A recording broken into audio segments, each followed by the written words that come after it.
कथा लखनऊ में होने वाली थी सावन की पहली, और मालूम पड़ा कि वो कथा छत्तीसगढ़ की पवित्र धरा पर है।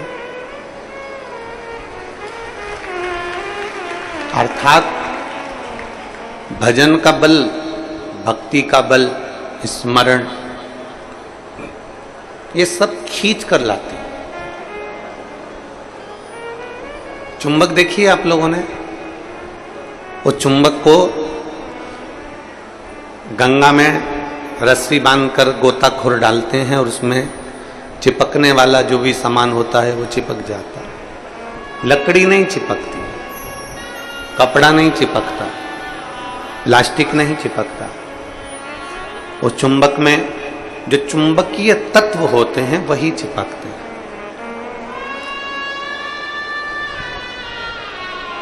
हम तो ये मानते हैं कि सावन के महीने में भी भोलेनाथ एक, जैसे लोग गंगा जी में चुंबक फेंकते हैं और उसमें जो चिपक गया वो चिपक गया, उसी तरह भोलेनाथ भी सावन के महीने में शिव महापुराण रूपी चुंबक को डालकर हिलाते रहते हैं।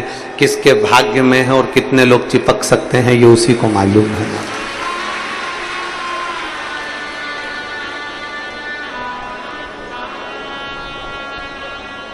72 साल बाद ऐसा सावन आया है, और उस सावन में अगर भगवान की अविरल भक्ति हमारे मुख से हो रही है, भजन हमारे मुख से हो रहा है, कीर्तन हमारे मुख से हो रहा है, तो आप और हम तो सब शिव के चरणों के दास हैं।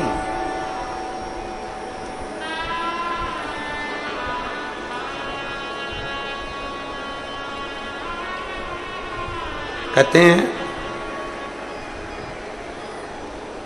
शिव महापुराण की कथा कहती है,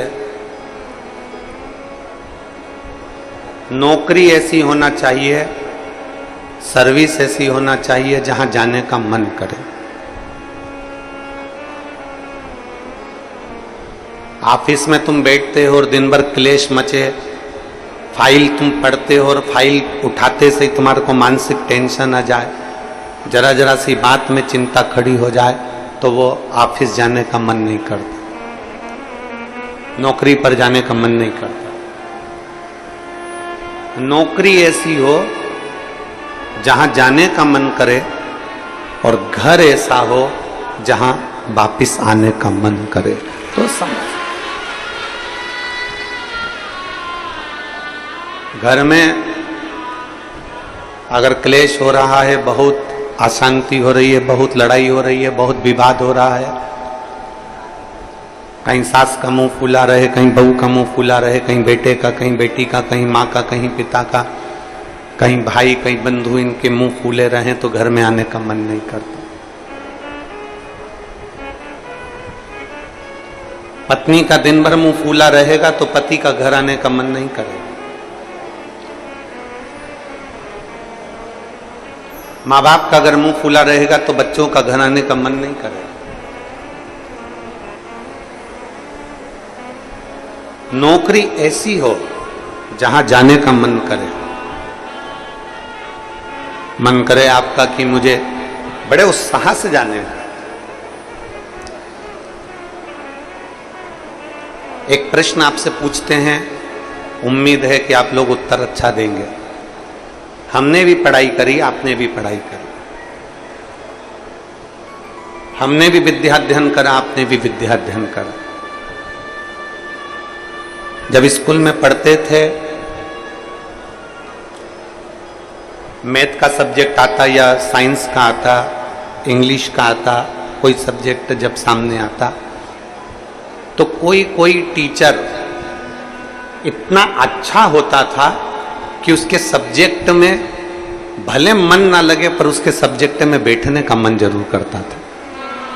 बोलो सही है कि गलत है? और कोई कोई टीचर ऐसा होता था कि उसके सब्जेक्ट में जाने का मन नहीं करता था।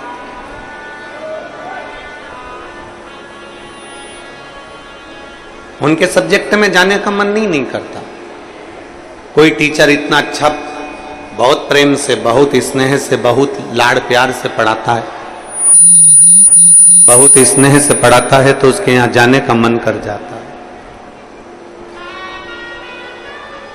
और कोई कोई टीचर ऐसा होता है कि वो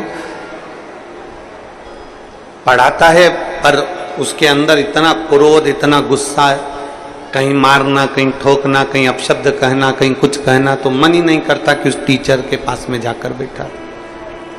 पढ़ना है आपको, सारे सब्जेक्ट पढ़ना है आपको, और प्रत्येक सब्जेक्ट को आपको तैयार करना है, प्रत्येक सब्जेक्ट आपको पढ़ना है, पर आप उस टीचर के सब्जेक्ट में नहीं जाओगे। प्रत्येक सब्जेक्ट आपको पढ़ना है, प्रत्येक सब्जेक्ट आपको धारण करना है, पर आप उसके सब्जेक्ट में नहीं पहुंचोगे।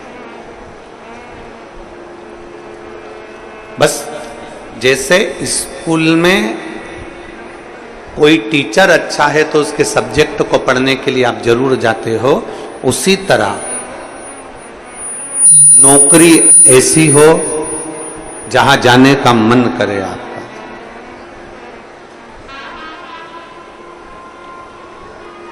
नौकरी ऐसी होना चाहिए जहां तुम्हारा जाने का मन करे, जहां तुम्हारा बार बार मन करे, 5 भी बज जाए ना तो भी मन करे कि थोड़ा आधे घंटे और काम कर लूं, 1 घंटे और काम कर लूं,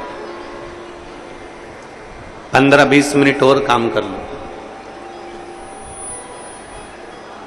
नौकरी अगर अच्छी है तो तुम्हारा जाने का मन बड़ा करेगा और वहां बैठने का भी मन करेगा।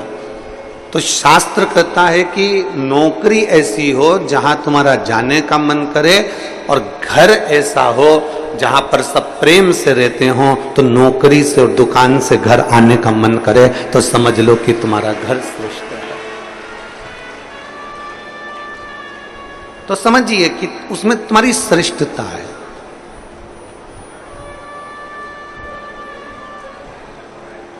जरा जरा सी बात में अगर क्लेश हो रहा है, जरा जरा सी बात में अपशब्द बोले जा रहे हैं, तो वो श्रेष्ठता नहीं करता। लोरमी वालों ने भी बहुत व्यवस्था कर रखी थी, परंतु कीचड़ इतना है, मिट्टी काली है, पानी पड़ा हुआ है, इसलिए प्रशासन भी उस चीज को हाँ नहीं भर पाया, क्योंकि उनको दिखता है कि इतना लाखों में। अब आप देखिए कि 3 पंडाल बड़े बड़े डूम भरे पड़े हुए हैं, उधर भी बाहर भक्त हैं, उधर भी बाहर भक्त हैं, और इधर देखोगे तो चारों तरफ बाहर पूरे के पूरे भक्त भरे पड़े हुए हैं। प्रशासन भी ये चीज देखता है कि इतने शिव भक्त आएंगे तो वो आराम से कथा सुने, आराम से रहें, आराम से खाएं, आराम से अपना भजन कीर्तन करें और आराम से कथा श्रवण कर कर अपने अपने घर को जाएं, किसी को कोई कष्ट ना हो। ये प्रशासन भी देखता है।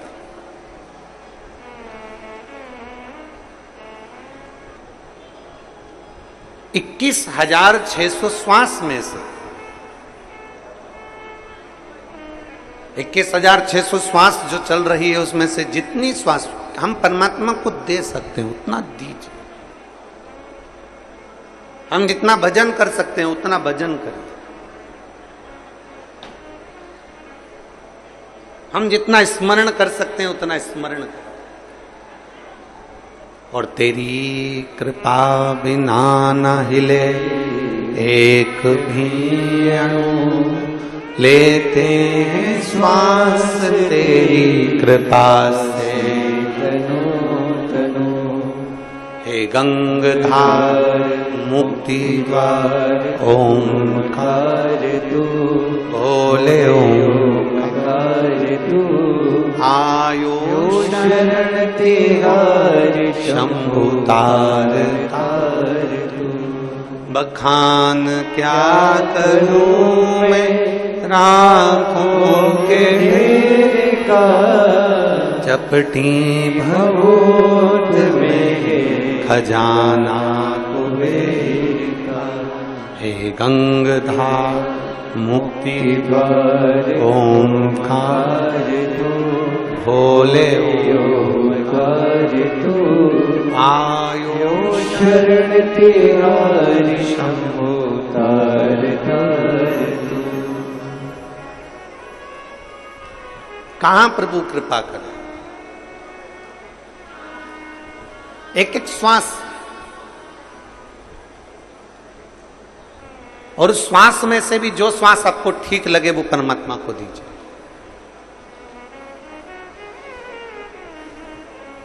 फिर निवेदन है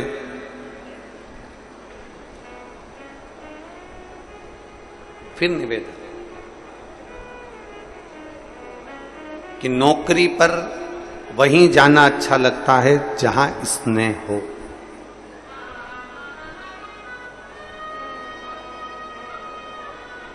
नौकरी ऐसी हो जहां जाने का मन करे, और घर ऐसा हो, जम के बोलो, जहां आने का मन करे। घर ऐसा कब हो सकता है? चप्पल कौन कौन पहनता है? जूता कौन कौन पहनता है? अरे हाथ तो उठाओ, चप्पल जूते तो पहनते होगे, ठीक है। कोई 7 नंबर की, कोई 8 नंबर की, कोई 6 नंबर की, कोई 9 नंबर की, कोई 10 नंबर की, कोई 11 नंबर की, कोई 12 नंबर की चप्पल पहनते हैं, जूता पहनते हैं। आप में से कोई ऐसा है जो एक पांव में 6 नंबर की चप्पल पहनता और दूसरे पांव में 9 नंबर की पहनता? कोई नहीं पहनता। चप्पल का नंबर 1 होना चाहिए। ये 5 नंबर की है तो ये भी, बोलो बोलो जम के बोलो, 5। ये 6 की है तो ये भी 6 की। ये 8 की है तो ये भी 8 की। पर कई घर ऐसे हैं जिन घर में पति और पत्नी को भी एक ही नंबर में रहना चाहिए, पर इनका नंबर गड़बड़ हो रहा है।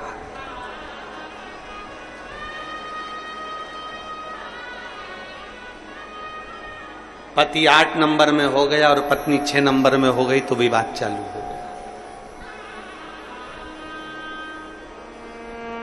पत्नी 10 नंबर में हो गई और पति 7 नंबर में हो गया तो विवाद चालू। कितने चतुर हो आप सब। जितने श्रोता भाई बहन आस्था चैनल पर कथा सुन रहे हैं, फेसबुक यूट्यूब पर कथा सुन रहे हैं, जरा विचार करिएगा कि कितनी विद्वत्ता है आप में। आप दोनों पांव में चप्पल बराबर की पहनते हो, 6 number 6 number, 7 number 7 number, 8 number 8 number, 9 number 9 number बराबर की पहनते हो। एक ही नंबर की चप्पल दोनों पांव में पहनते हो और घर पर जाते हो तो विचार करते हो कि पत्नी से झगड़ा हो रहा है, पति से झगड़ा हो रहा है, बच्चों से झगड़ा हो रहा है, रिश्तों में झगड़ा हो रहा है, नातों में झगड़ा हो रहा है। नहीं, शिव महापुराण की कथा कहती है अपने घर के प्रत्येक व्यक्ति का आपस में तालमेल मिलना चाहिए, नंबर 1 ही होना चाहिए, सबका सामंजस्य मिलकर चलना चाहिए। हाँ,